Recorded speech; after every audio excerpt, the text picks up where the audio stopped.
Hi students, good morning to all of you. Welcome to our channel nice academy. मैं हूं Jaya sir और आज मैं 9th क्लास मैथमेटिक्स के अंतर्गत आप लोगों को प्रश्नावली जो है 13.6 पढ़ाऊंगा। तो जैसा कि आपको पता है पिछले क्लास में हम लोगों ने एक्सरसाइज 13.5 कर लिया था। यदि वो आप नहीं देखे हैं तो ऊपर आई बटन टच करके उसको देख लीजिए। वैसे प्रश्नावली 13.5 ही नहीं 13.1 से लेकर 13.5 तक जितने भी वीडियो बने हुए हैं सबका लिंक जो है डिस्क्रिप्शन बॉक्स में दिया हुआ है। आप उसको देख करके वहां जा करके वहां से आप पढ़ सकते हैं। तो आइए आज के क्लास हम लोग शुरू करते हैं। और हाँ, यदि इस चैनल पे आप नए हैं या अभी तक आपने चैनल को सब्सक्राइब नहीं किया है तो चैनल को सब्सक्राइब करके बेल आइकॉन को दबा दीजिए ताकि वीडियो डालते ही उसका नोटिफिकेशन आपको मिल जाए। इस चैनल पे 9 से लेकर 12 तक के मैथमेटिक्स के वीडियो मिलते हैं। आप जिस क्लास में भी हैं आप यहाँ पढ़ सकते हैं। वैसे तो 9th क्लास का वीडियो है, निश्चित रूप से आप 9th क्लास के ही होंगे, लेकिन जो 10th क्लास के हैं, 11 के हैं, 12 के हैं, सबके लिए वीडियो यहाँ बन रहा है, अपलोड हो रहा है। आप तैयारी कर सकते हैं। जैसा कि अभी हम लोग देख रहे हैं, अभी के सिचुएशन में, इस महामारी में सब लोग घर में फंसे हुए हैं। ऑफलाइन क्लासेज जो है वह सभी बंद है, इसलिए आप ऑनलाइन पढ़ाई कीजिए, घर में रहिए, सुरक्षित रहिए। तो आइए आज का पहला सवाल जो है प्रश्नावली 13.6, इसमें एक्चुअली बेलन है और बेलन का आयतन से संबंधित ये प्रश्नावली है।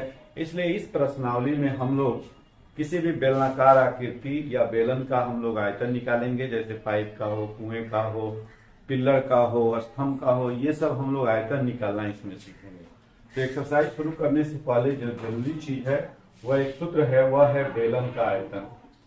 बेलन का आयतन, तो बेलन का आयतन जो होता है ये होता है पाई आर स्क्वायर एच, जहां पाई का मान प्रश्नावली में दिया हुआ है कि जब तक अन्यथा न कहा जाए 22/7 लेना है।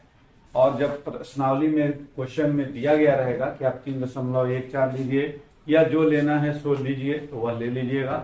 लेकिन पाई जो है एक अपरिमेय संख्या है या किसी वृत्त की परिधि और व्यास का अनुपात होता है और न्यूमेरिकल वैल्यू इसका लगभग 3.14 या 22/7 होता है, इसलिए यही लिया जाता है।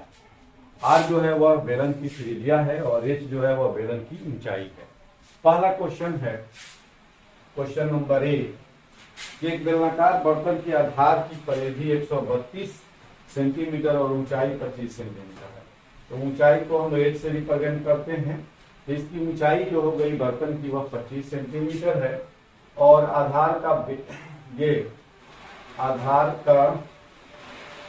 परिधि, आधार की परिधि जो है वह दिया हुआ है 132 सेंटीमीटर। देखिए बेलनाकार आकृति है तो उसका निचला हिस्सा, ऊपर वाला हिस्सा जो है वह वृत्त के आकार का होगा। ऐसे ये मान लीजिए आपका बेलनाकार बर्तन है तो ये नीचे वाला वृत्त और ये हो गया आपका वृत्त।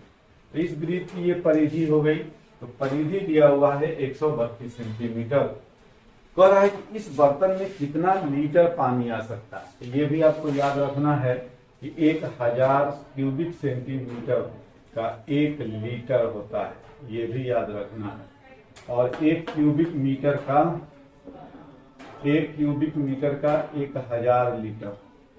तो ये सब चीज यदि आप याद रखते हैं तो प्रॉब्लम नहीं होगा। आइए इस परिधि के माध्यम से हम त्रिज्या निकालते हैं, त्रिज्या के माध्यम से हम आयतन निकालेंगे। तो वृत्त की परिधि होता है 2 पाई आर और ये हो गया 132। वैल्यू रखिए 2 22/7 आर और ये है 132।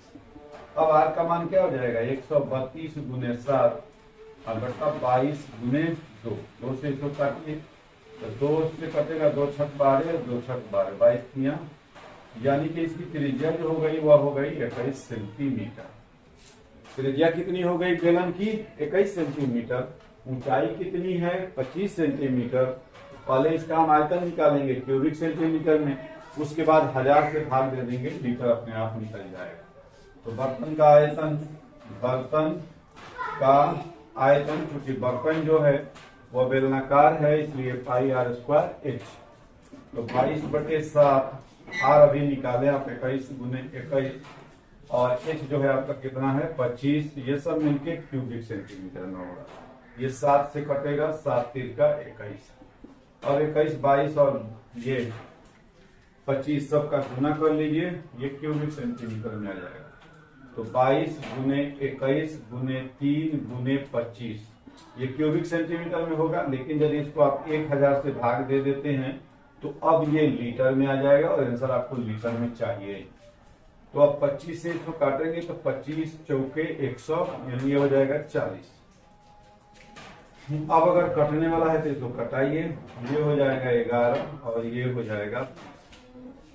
अब गुना करेंगे हम लोग, 11 को 21 से और फिर उसको 3 से। तो 11 को 21 से गुना करेंगे, 11 एकम 11 और 11 दूनी 22 1 23 गुने 3 अब बटा 20 क्यूब। अब हो गया ये लीटर। देखिए 11 को 21 से करेंगे, 11 एकम 11, 11 दूनी 22 23 गुना 3। अब 3 से कीजिए तो 3 एकम 3 और 3 तिहाई 9 और 3 दूनी 6 बटा 20 लीटर। क्या हो जाएगा ये लीटर। अब भाग दे दीजिए, जो आएगा आंसर हो जाएगा। तो 20 तिया 60 या 2 तिहाई 6, 2 चौके 8, 2 छक 12 और 2 पचे 10 यानी 34.65 लीटर जो होगा वह बर्तन का आयतन हो जाएगा और यही आपका आंसर हो जाएगा। तो इस तरह से जो भी इंफॉर्मेशन क्वेश्चन में दिया रहे उस इंफॉर्मेशन का आप सदुपयोग कीजिए, इस्तेमाल कीजिए, निश्चित रूप से आंसर आपका निकल जाएगा। तो क्वेश्चन यदि समझ में आ गया हो तो आइए हम लोग दूसरा क्वेश्चन इसका करते हैं। कई वक्त काफी बैठा हुआ है, इसको हम यहाँ से हटा देते हैं, आप तो लिखिए लिए होंगे। क्वेश्चन नंबर 2 करते हैं। आज का हमारा क्वेश्चन नंबर 2 क्या है, करा लकड़ी के एक बेलनाकार पाइप का आंतरिक व्यास। देखिए यहाँ लकड़ी का पाइप है, तो मान लीजिए ये लकड़ी का पाइप है तो अंदर से खोखला होगा। ये लकड़ी की मोटाई है, मान लीजिए कुछ ना कुछ तो मोटाई होगा लकड़ी का।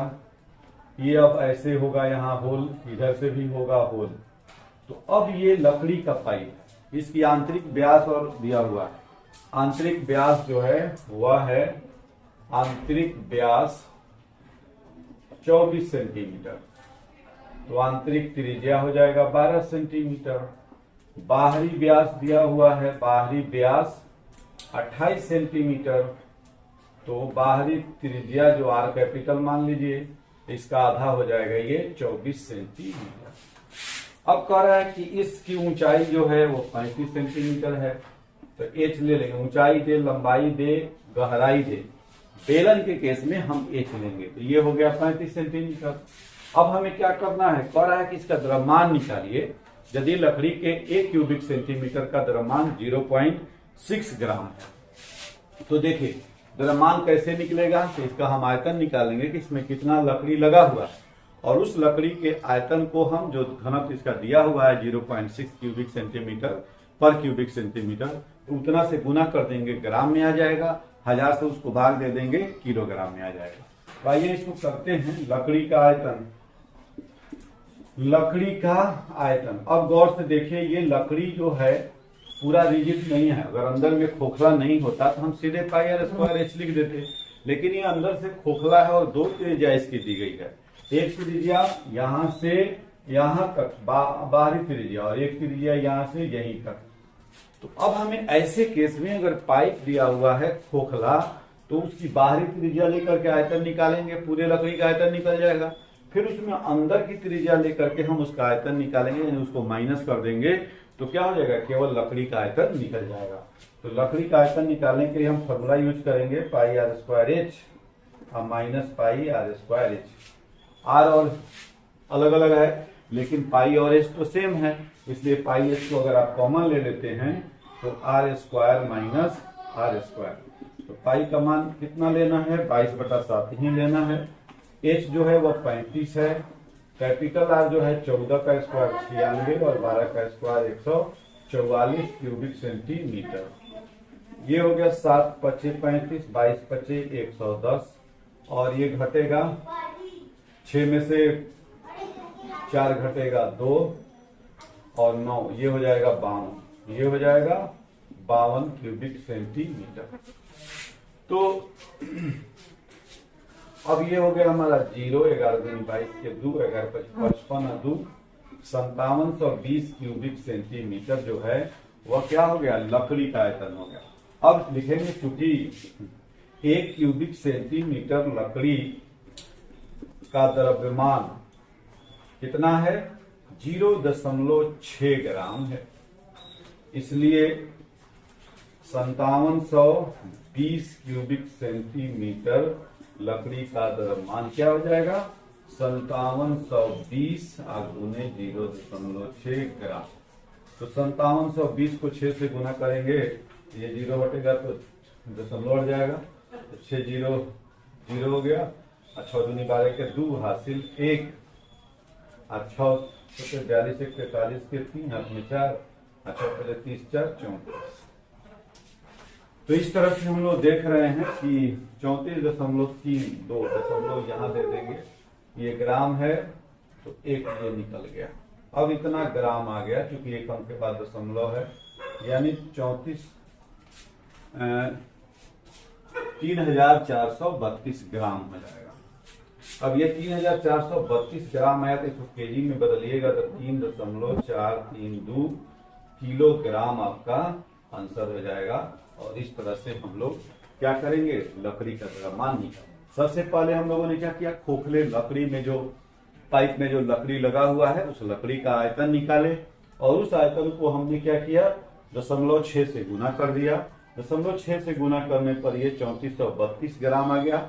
अब ये ग्राम चूंकि 1000 से ज्यादा हो तो उसको 1000 से भाग दे करके हम लोग क्या करते हैं, द्रव्यमान किलो में निकाल लेते हैं, तो ये किलोग्राम हो गया और ये आंसर हो गया। तो वीडियो को पॉज करके इसको नोट कर लीजिए, हम आगे बताते हैं।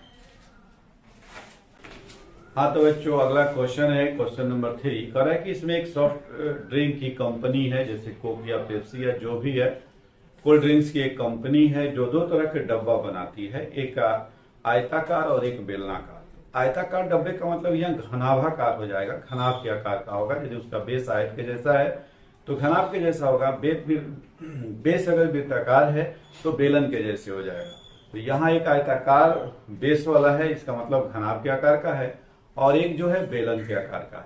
अब हमें दोनों का आयतन निकाल करके ये पता करना है कि किस डिब्बे का आयतन जो है वह ज्यादा है, और ज्यादा है तो कितना ज्यादा है। तो आइए हम लोग एक एक करके इसको देखते हैं। क्वेश्चन नंबर 3 का 1 में है कि लंबाई 5 सेंटीमीटर, यानी L जो है वह है 5 सेंटीमीटर, B जो है वह है 4 सेंटीमीटर और H इसकी है 15 सेंटीमीटर। ये एक टीन का डब्बा है। आइए इसका आयतन निकालते हैं। आयतन बराबर हो जाता है L गुने B गुने H। तो लंबाई है 5 गुने 4 गुने 15, 15 4 से 20, 15 30, 300 क्यूबिक सेंटीमीटर इसका आयतन हुआ। एक का आंसर निकल गया। अब दूसरे का आयतन निकालिए। 7 सेंटीमीटर व्यास है, व्यास है कितना, 7 सेंटीमीटर, तो त्रिज्या हो जाएगा 7/2 सेंटीमीटर। फिर कह रहा है इसकी ऊंचाई 10 मीटर सेंटीमीटर है, H जो है वह है 10 सेंटीमीटर। अब इसका आयतन निकालिए। तो इसका आयतन जो होगा वह क्या हो जाएगा, πr² H हो जाएगा। क्योंकि ये बेलन की आकृति है तो πr² H, और ये घनाभ की आकृति है तो LBH। तो 22/7 और R जो है कितना है 7/2 गुने 7/2, और H जो है वह कितना है 10 क्यूबिक सेंटीमीटर। इस तरह से है तो कटेगा, ये 7 से 7 कट जाएगा, 2 से 5 हो जाएगा और 2 से 11 हो जाएगा। 11 × 5 = 55, 7 × 35, अब 7 × 35 3 38, नीचे तो कुछ नहीं बचा। 385 क्यूबिक सेंटीमीटर इसका आयतन हो गया। तो 2 का आंसर ये हो गया। अब क्या कर रहा है, ये किस डिब्बे की धारिता अधिक है और कितनी अधिक है। देखिए धारिता आयतन को ही कहते हैं, तो लिखेंगे अतः बेलनाकार डब्बे की धारिता, बेलनाकार डिब्बे की धारिता जो है वह 85 क्यूबिक सेंटीमीटर अधिक है, और यही आंसर आपका हो जाएगा। तो इस तरह से जो भी शेप दिया हुआ हो उसका आप आयतन आराम से निकाल सकते हैं।